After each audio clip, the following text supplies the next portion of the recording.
So for my Calculus 2 class, I want to go over section 9.4. The homework for 9.4 would be, let's say 27 through 34.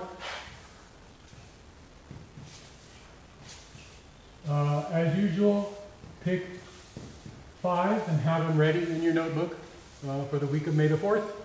I'll ask you to submit something from your notebook to show you that you're doing these. So 9.4 is about a couple of tests, the direct comparison test and the limit comparison test. So let's talk about a sequence, okay? And if we graph this sequence, remember it's a bunch of discrete points, okay? So it looks like this. And let's say that this sequence diverges. So the sum, the series, is obviously going to diverge because this passes the nth term test for divergence. So it diverges, okay? So let's think about another series, Bn, okay? And let's graph Bn, okay? So B sub n, the sequence, right? Let's say that this is A sub n, and let's say that B sub n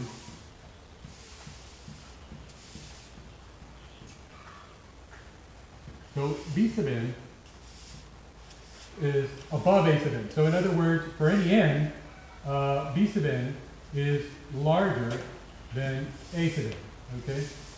So I think it should be obvious that if this series diverges, then you know that B sub n, this series, is going to have to diverge, right? Given this fact, okay? So that is an example of the direct comparison test. Now notice that we have to know ahead of time that this thing diverges in this case, right? So it requires that we have sort of a catalog of convergent and divergence series that we know converge and diverge. So let's say, on the other hand, that an, the sequence, right, that an goes to 0. Okay? Now, this in itself doesn't tell us that this series converges, right? The sequence converges, but the series we're not sure because the nth term test is a test for divergence. Okay, but let's say that we know that this thing converges. Okay, so in other words, it goes to 0, and we also know that it converges.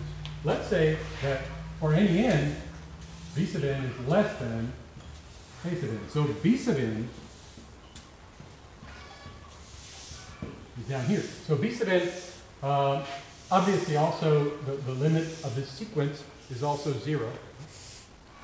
But we know something else. We know that if this thing converges, right, and B sub n is strictly less than A sub n for any n, then this thing must also converge. Okay? So this is the direct comparison test. Now notice that I can't use a convergent series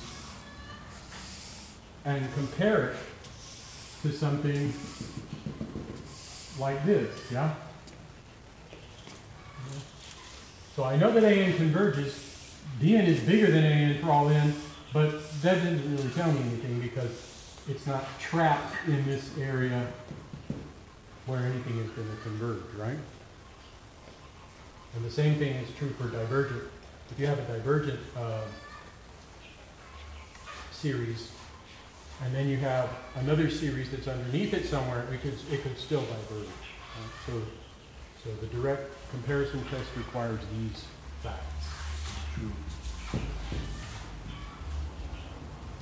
The other test that's in this section is the limit comparison test.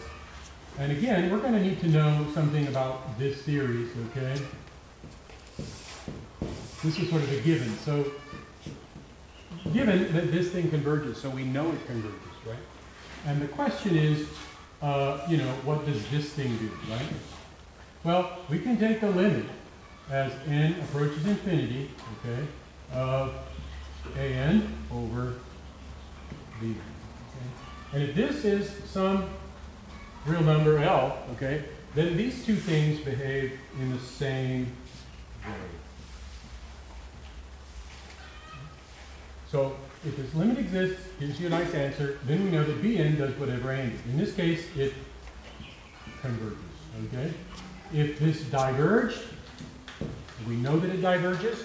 We take the limit, and it's the same thing. Okay? Then we know that this thing diverges. That's the limit comparison. Try a few of the homework problems. If you have any questions, send me an email, and I'll try to answer it in a video.